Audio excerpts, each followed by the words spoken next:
आज पनि यो बाढी पहिरोलाई विराटनगर 16मा दरैयामा केसुलिया खोलाले विध्वंस मचाएर जीवन विकासले हिजो पनि यहाँ बाढी पीडितलाई खाना खुवाउने कार्यक्रम गरेको थियो र आज दोस्रो दिन अलिकति मौसम उग्रेको छ, त्यही भएर आज पनि खाना पकाउने कार्यक्रम जारी छ। यहाँ हाम्रो राजकुमारजी हुनुहुन्छ मेन कालीगढ होइन, यहाँ हाम्रो हाकिम साहब पनि आफै आउनु भएको छ यहाँनिर। त्यस्तै गरेर हाम्रो शिक्षकजी पनि जोदेखि आउनु भएको छ। तपाईँहरूलाई म निरन्तर लाइनमा जोड्ने प्रयास गर्दछु र त्यस्तै गरेर आज बाहिरको नजर अलिक फरक छ त्यो देखाउने प्रयास गर्छु। यस्तो यस्तो बच्चाहरू पनि यहाँनिर बाढीमा परेको कारणले गर्दाखेरि यहाँ सुरक्षित स्थानमा राख्ने कार्यक्रम भएको थियो र यहाँ अब खाना पाक्दैछ। खानको लागि पनि उहाँहरू कमचार हुनुहुन्छ भने त्यस्तै गरेर यहाँ आज चाहिँ घाम लागेको छ। अविरल 3 दिन पानी परेको कारणमा चाहिँ सबै मान्छेहरू चाहिँ भिजेर बिरामी भएको अवस्था, ज्वरो आउन आँटेको अवस्था हुँदाखेरि उहाँहरू चाहिँ अहिले चाहिँ अलिकति घाम तापेर बस्ने कार्यक्रम रहेको छ।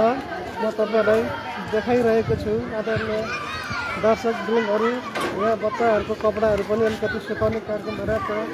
यहाँ लेडिज साथीहरू, बच्चाका आमाहरू पनि यसरी बसिराख्नु भएको अवस्था चाहिँ छ। जीवन विकास लघु वित्त वित्तीय संस्था लिमिटेड शाखा कार्यालय रानीले निरन्तर रूपमा बाढी पीडितहरूको लागि चाहिँ खानाको व्यवस्था गरिरहेको छ र यहाँको आजको म तपाईँहरूलाई लाइभमा निरन्तर अपडेट गर्ने प्रयास पनि गरिरहेको छु। यहाँ सुरक्षित स्थानमा बसिरहेछ भाइले चाहिँ यहाँनिर सुरक्षा दिने काम गरिरहेछ माथि बोकेर। त्यहाँ बच्चाहरू यस्तो बिजोग तरिकाले सुताइरहेको अवस्था चाहिँ हामी देख्न सक्छौँ होइन। निरन्तर पानी परेको कारणले चाहिँ बच्चा बिरामी छ, त्यस्तो अवस्था चाहिँ हामी देखिरहेको छौँ। तर अझै पनि म तपाईँहरूलाई अरू कोठामा पनि अरूतिरको पनि देखाउने प्रयास गरिरहेको छु। यो बच्चा यस्तो बच्चाहरू यहाँनिर चाहिँ आइरहेको छ यहाँनिर होइन। र अब म अर्को सेक्टरमा यहाँहरूलाई जोडिन गइरहेको छु, लागिरहेको छु। म तपाईँहरूलाई देखाउन गइरहेको छु। यहाँनिर विराटनगर 16मा केसुलिया खोलाको बाढी दरैयामा पसेर यहाँनिर बाढी गएर चाहिँ धेरै घरहरू चाहिँ विस्थापित हुनुभएको छ। यहाँनिर विराटनगर 16को मिल्स माविमा यहाँहरूलाई हामीहरूले सकुशल उद्धार गरेको छौँ। परेको टोलहरू पनि आएको थियो। बच्चाहरू अहिले अलिकति मौसम खुलेको कारणले गर्दाखेरि अलिकति खेल्न लागेको छ। हिजोको भन्दा आज थोरै मौसमले साथ दिएको छ र यहाँहरूलाई पनि थोरै राहत महसुस भइरहेछ। अहिले जीवन विकासको केन्द्रीय कार्यालयबाट पनि सरहरू आउनुभएको छ। त्यस्तै गरेर माननीय योगेन्द्र मण्डलजी पनि आउनुभएको छ। यहाँनिर बसिराख्नु भएको छ हाम्रो साथीहरू, बाढी पीडितहरू हुनुहुन्छ उहाँहरू पनि देखाउँदैछु। म यहाँहरूलाई अझै देखाउँदैछु।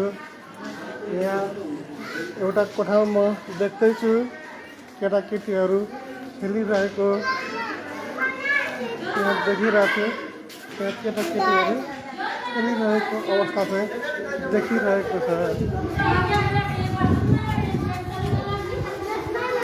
र म यहाँहरूलाई लाँदैछु, अझै उतापट्टि लाँदैछु।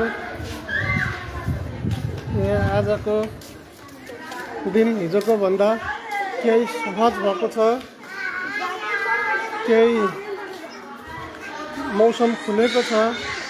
मौसम खुलेको हामी देख्न सकिरहेछौँ।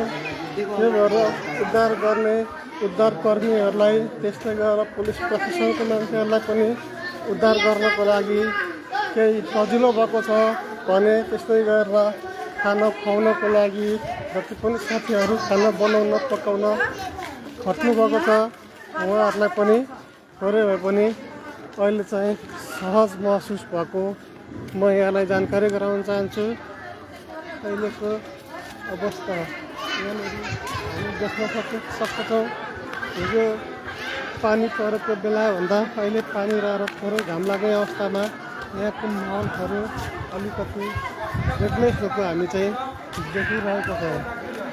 अनि हेर्न सकिन्छ त्यस्तै गरेर जीवन विकास अस्पतालमा पनि डाक्टरको टोलीहरू आएर यहाँनिर चेक गरिराख्नु भएको कुराहरू हामीहरू देखिरहेका छौँ र म त्यो पनि यहाँहरूलाई चाहिँ देखाउन गइरहेको छु। अहिले जीवन विकास अस्पतालबाट डाक्टरको टोलीहरू आएर चेकजाँच गरेर बिरामीहरूको लागि चाहिँ औषधिहरू पनि भएको छ भने यहाँनिर चाहिँ उपचार कार्यहरू पनि गरिरहेको कुरा चाहिँ हामी यहाँनिर चाहिँ देख्न सकिरहेका छौँ। आदरणीय दर्शकबिनहरू, यो जीवन विकास अस्पतालले अहिले निःशुल्क रूपमा चाहिँ यहाँ उपचारहरू गर्दै गरेको हामी देखिरहेका छौँ। यहाँ देख्न सक्छौँ जीवन विकास अस्पतालले यहाँ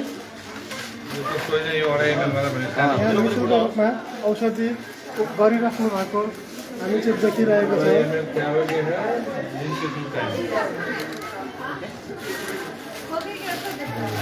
हिजोको भन्दा आज माहौल अलिक फरक छ। बच्चाहरूको उपचार भइरहेछ, घाइतेहरूको उपचार भइरहेछ हामी देखिरहेका छौँ। यसरी नै म यहाँलाई ताजा अपडेट दिने नै छु। हेर्दै जानुहोला, साथीहरूले सेयर पनि गरिदिनु होला भन्ने म यहाँहरूलाई अनुरोध पनि गर्न चाहन्छु। यहाँको अहिलेको माहौल हिजोको भन्दा अलिकति फरक माहौल छ, अलिकति सहज भएको सबैले महसुस गरिराख्नु भएको छ। यहाँ सानो सानो काखको नानीहरू लिएर बसिराख्नु भएको छ। सानो सानो बच्चाहरूलाई लिएर बाढीले चाहिँ विराटनगरमा चाहिँ विधानसभा बच्चाको अवस्था चाहिँ हामी देखिरहेका छौँ। आदरणीय दर्शकबिन्दहरू, तपाईँहरूलाई यहाँ लाइभमा जोडिरहेको छु र यहाँको चाहिँ पल पलको खबरहरू चाहिँ तपाईँलाई अपडेट गर्नेछु। अहिलेलाई चाहिँ लाइभ बन्द गरेर फेरि काममा जुट्नेछु। हस् त, धन्यवाद।